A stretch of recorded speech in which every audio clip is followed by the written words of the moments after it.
Bonjour et merci de votre fidélité à l'émission. Notre invité du week-end vient de sortir un livre passionnant. Dites bien à mon fils que je l'aime. Il opère du coup un retour sous les projecteurs. Il va tout nous dire sur son parcours. Bonjour Philippe Rijoli. Bonjour Stéphane, ça va bien? Très bien, et vous? Ah oui, en pleine forme comme toujours. Oui, Je ça se touche du sent. bois, mais je suis souvent en pleine forme. Oui, oui. Alors comment vous avez fait vos premiers pas à la télé, Philippe? Oh là là, mais tout va. Ben, c'est marrant parce qu'on commence en fait par la fin du livre. Eh ben oui, voilà, je fais à l'envers. On remonte le temps à l'envers. Alors mes premiers pas à la télévision, alors il y a d'abord une approche de la télévision que je raconte dans mon livre, mais mes premiers pas, c'est sur Canal+, un jeu qui s'appelait Star Quiz. Oui, oui. Le 10 février 1986, c'est un jeu de culture générale, d'astuces, de rapidité, avec un jeu très novateur pour l'époque, où il y a plein d'écrans, il y a des grands thèmes, des questions qui apparaissent, on Ouais, joue de c'était l'argent sympa, ouais. dessus. Ouais. Très très sympa. En fait, c'était le principe d'un autre jeu que j'ai présenté plus tard qui s'appelait Jeopardy, Ah oui. Ouais. mais à l'envers, à l'envers. Et le fait d'intégrer le groupe TF1 va donner un coup d'accélérateur, non, à votre carrière? Oui, alors ne zappons pas quand même mes années Canal+, parce qu'il y a eu ce jeu, puis après il y a eu un talk show que je classe dans mon tiercé de tête des émissions que j'ai aimé présenter, un talk show qui s'appelait Direct. Ah oui. J'ai succédé à Philippe Gildas le midi, et j'ai vraiment adoré faire cette émission, c'est une de mes émissions préférées. Mais vous avez raison, le coup d'accélérateur au niveau de la popularité s'entend. Oui. Ça a été mon arrivée sur TF1. D'abord une émission sur la santé pendant un an. Ah oui, c'est vrai, oui, oui. Oui, qui s'appelait Viva la vie, en compagnie de la regrettée Martine Alain Regnault. Mais oui. Donc on traitait de problèmes. C'était aussi un talk show, mais axé essentiellement sur la santé. C'est un peu comme l'émission du début d'après-midi sur France 5, vous voyez. Ah oui, avec Marina Carrère d'Ancos, oui. Voilà, Ouais. et ben c'était Ouais. le même genre, c'était le matin, dans la matinée, voilà. Pour rester en forme, etc. Puis bon. Mais très vite, comme Star Quiz avait été un succès, on m'a proposé un jeu. Et ce jeu, c'était donc Jeopardy. Je donnais des réponses, il fallait trouver la question. Ah oui, c'était génial. Et je crois que c'est un de vos jeux préférés, non? C'est vraiment un de mes jeux préférés parce que c'est... Alors, moi, je suis assez branché culture générale. Vous voyez, je joue au Trivial Poursuite en famille. J'aime bien ce type de jeu. Et là, c'était vraiment ça, mais avec une subtilité supplémentaire, c'est-à-dire qu'il fallait avoir la bonne réponse, mais me la formuler sous forme de question. Vous voyez l'esprit tordu qu'il faut avoir. et ça me plaisait bien. Ouais. Après, vous avez co-animé Interville avec Guy Lux, ça c'est quelque chose aussi qui marque, non, dans une carrière C'est un très grand souvenir, parce que Guy Lux fait partie des gens que je regardais à la télévision quand j'étais petit, et quand je nourrissais ce rêve de faire un jour de la radio d'abord et puis de la télévision ensuite, ça me paraissait totalement inaccessible. Et j'avais une maison, mes parents avaient une petite maison à la campagne, on n'avait pas la télévision, mais les soirs d'Interville, j'avais l'occasion d'aller jusqu'à chez la voisine, une voisine, qui n'était pas tout à fait une voisine, parce qu'elle habitait bien plus loin dans le village, et je courais à toute allure et je m'asseyais sur une chaise et je regardais Interville, puis après je rentrais chez moi, mais il n'y avait pas de lumière dans les rues et tout, je peux vous dire, je battais le record du 100 mètres pour rentrer chez moi. Après, et puis me retrouver à ses côtés, donc c'est une expérience extraordinaire. Ah bah oui, on imagine, un grand monsieur de télévision. Après, il y a deux jeux qui vont créer un lien très particulier avec les Français. Bah, d'abord, il y a le Millionnaire, c'était révolutionnaire là, comme émission. Oui. Alors vous savez, c'est très drôle parce que là, je le mets très entre guillemets, mais je pourrais vous reprendre parce que c'était pas le millionnaire, c'était millionnaire. Ah, pardon. Pardon. Non, mais c'est pas grave. Philippe. Mais je dis ça, c'est pas moi qui suis pointilleux là-dessus. C'était à l'époque la Française des Jeux qui disait attention, c'est pas le millionnaire, c'est millionnaire. Oui. Ouais.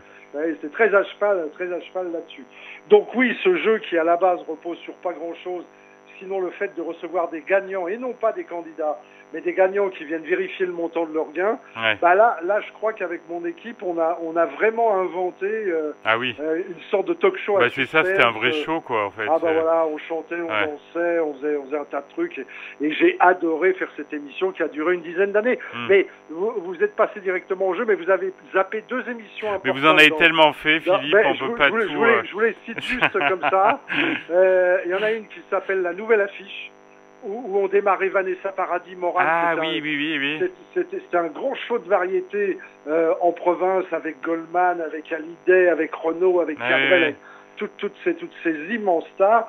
D'ailleurs, vous savez, j'ai enregistré là hier les enfants de la télé. Ah oui, qui va revenir avec Laurence Boccolini. Voilà, je suis dans la première émission qui va venir le dimanche 22 octobre et il y aura quelques images de cette émission, la nouvelle affiche. Génial. Et puis un autre grand succès qui porte bien son nom d'ailleurs, qui s'appelait Succès Fou. Ah oui, Succès Fou, oui. Avec Patrick Roy. Ça a duré 3 ans. Avec Patrick Roy et Christian Morin, et on s'est amusés comme des petits fous pour le coup. Donc voilà, mais si j'en reviens au jeu, alors Millionnaire, puis je suppose que l'autre, cette allusion, c'est qui là va vous donner une incroyable popularité. Encore plus. 10 ans, pendant 10 ans. Voilà. À l'antenne tous les jours, avec des pointes à 12 millions de téléspectateurs énorme, le dimanche pour évaluer la vitrine. Donc c'était absolument énorme. Donc voilà.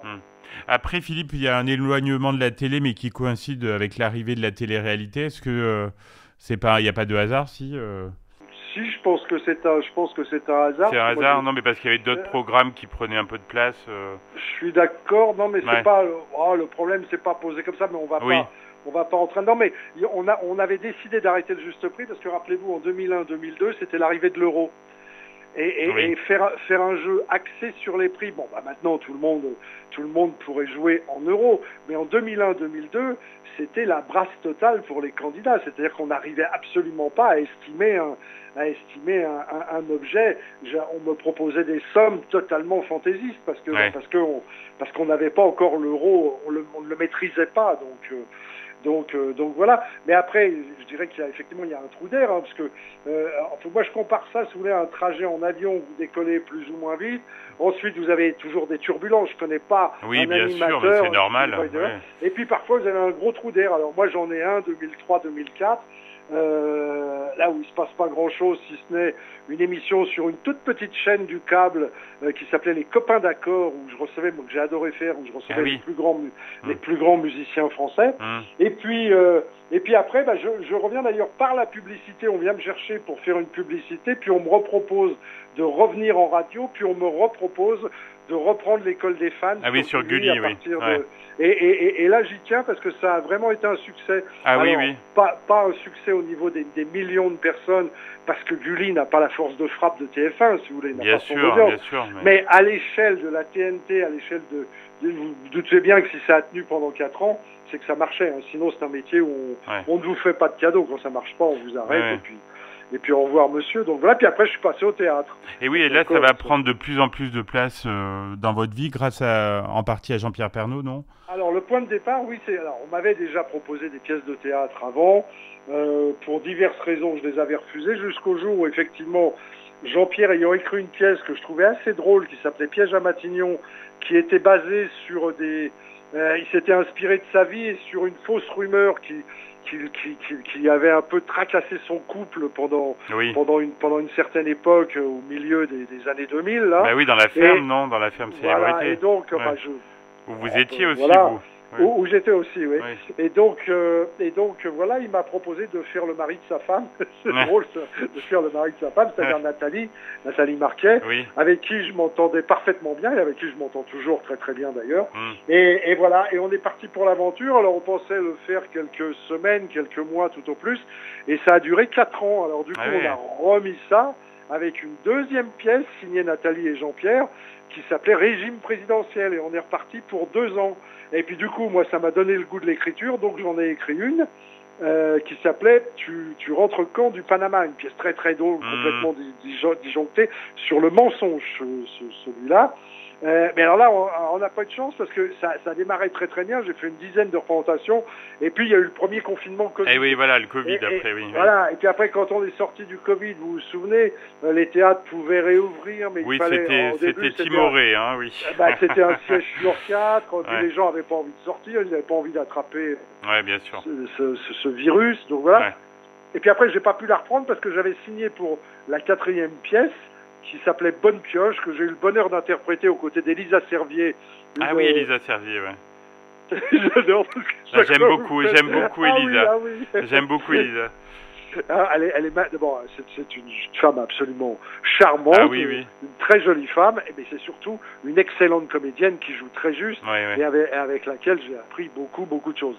Voilà où on en est, et arrivé à ce moment-là, eh bien, il s'est passé un tas de choses dans ma vie personnelle et notamment la disparition de mon papa qui était le dernier, non pas des Mohicans, mais le dernier à m'avoir vu naître en quelque sorte dans mon cercle rapproché, c'est-à-dire les grands-parents, les parents, les oncles, les tantes, etc.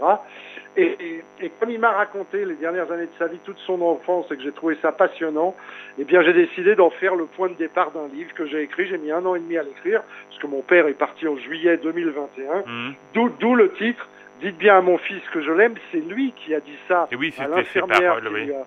C'est lui qui a dit ça à l'infirmière qui lui a fermé les yeux. On s'était jamais dit je t'aime. Il l'a dit à une infirmière avec charge à elle de me le transmettre le lendemain. Ce qu'elle a fait. J'ai trouvé que c'était une phrase magnifique. Ah, c'est très beau. Mais oui, je peux dire un mot du livre évidemment, bien sûr. Oui. Bon, alors un tout petit mot du livre. C'est le thème, c'est un petit garçon de 12 ans, c'est moi. Qui passe un réveillon de Noël. Vous voyez, on va bientôt arriver aux fêtes de Noël. On y est presque, oui. Donc ça tombe bien. C'est un réveillon de Noël. Et un petit garçon qui est déjà passionné de radio, de télévision, il est en train de découvrir ça. Et donc il est à table, mais avec uniquement des adultes. Son père, sa mère, sa grand-mère, et puis des oncles et des tantes proches qui sont là pour réveillonner comme les 3/4 des familles françaises le font, avec la dinde dont on dit qu'on n'en mangera plus l'année d'après, mais on en mange, etc. Donc voilà, alors c'est, si vous voulez, à partir des gens qui étaient là, à partir de ce qu'on a mangé, à partir des cadeaux que cet enfant a trouvé au pied du sapin de Noël en se réveillant le lendemain matin, eh bien j'évoque plein de sujets, mais qui sont à la fois la fin de vie, l'euthanasie par exemple, je pose un certain nombre de questions, c'est l'intégration, par exemple l'intégration des étrangers, puisque mon père est arrivé, et ça je raconte cette période pendant la guerre sous l'occupation, où on oblige mon père à ne plus parler, à ne plus s'exprimer en italien. C'est les fameux Rital qui sont arrivés à cette époque, si vous voulez. Et là, je raconte plein de choses qu'il m'a racontées, qui sont croustillantes, mais pas toujours du bon côté. Vous verrez comment mon grand-père paternel, Angelo Risoli, a failli être pendu par une foule complètement déchaînée. Donc voilà. Mais on passe aussi à l'assassinat du président Kennedy. Et puis on revient sur la peur en avion. Et puis on revient sur les cigarettes, comment j'ai arrêté de fumer, etc. Où je donne plein de petits conseils, plein de petits trucs. Vous voyez, j'aborde plein de sujets. C'est avant tout un livre sur la vie, la vie de la France au moment des 30 Glorieuses, c'est-à-dire les années 60-70, puis j'extrapole jusqu'à 80, mais avec plein de clins d'œil à 2022, 2023, plein de clins d'œil aux émissions de télé que j'ai eu l'occasion d'animer, même si je n'entre pas dans le détail de ces émissions. Oui, bien sûr. Et voilà, et j'avoue, je suis très touché parce que j'ai pour le moment, de la part de tous ceux qui m'ont fait l'amitié de se plonger dans mon récit, qui pourrait être un roman qui est très imagé. Oui, c'est ça en fait. C'est très facile à lire. Et puis ça parle au public, quoi. Ça parle. Je pense que ça parle au public, mais les professionnels me font de très belles critiques, et ça me touche beaucoup parce que d'abord c'est 1 an et demi d'écriture, donc c'est pas rien, si vous voulez. Devant la page pas blanche, puisque je la remplissais au fur et à mesure, mais c'est aussi une façon de me dire que j'ai eu raison de rendre hommage à mes parents, c'est-à-dire à ceux qui m'ont précédé. Et vous voyez, quand le livre commence par la disparition de mon père, alors c'est vrai que les premières pages sont un peu dures, puisque je perds quelqu'un que j'aimais beaucoup, mais tous ceux qui les lisent me disent, voyez, c'est bien ce que vous faites, parce que moi j'ai été dans la même situation, j'ai vécu la même chose. En plus, je parle de l'amiante, qui a été un fléau. Ah ben complètement, il n'est pas fini encore. À cause de l'amiante, mon père. Voilà. Et c'est pas terminé, donc ça touche plein de gens. Donc voilà quoi. Donc voilà un petit peu l'objet de ce livre qui j'espère emportera l'adhésion du public. C'est pas évident, parce que je vois ceux qui ne sont pas au courant me disent, ah bah oui, c'est un livre sur le juste prix. Ben non, pas du tout. Mais non, oui. Donc voilà. Bah, on espère que vous viendrez nous le présenter en Auvergne, hein, puisque vous devez faire quelques foires, des foires olives, non, ou des. Oui, là, pour l'instant, tenez-nous au courant lorsqu'il y a des fêtes du livre ou des foires aux livres, Bien sûr, ouais. ou éventuellement des grandes surfaces qui ont un rayon librairie. Moi, je suis prêt à venir, hein, vraiment. Ah ben, on va vous organiser ça, Philippe. On en connaît plein. Parce que j'adore rencontrer le public. J'adore. Ça, vous avez une vraie proximité. Oui. Voilà. Donc, et puis je vous avoue que j'ai envie de faire connaître ce livre. Ah ben non, mais il y a de quoi. Parce que ça me tient vraiment à cœur, quoi. Eh ben, un grand merci, Philippe. C'était très plaisant d'échanger avec vous, comme on avait pu le faire il y a quelques années. Et ben, on vous dit à très vite, alors, dans la région. Stéphane, c'est moi qui vous remercie. Profitez bien de la région. Je suppose que c'est ce que vous faites. Ah bah oui, on a de la chance.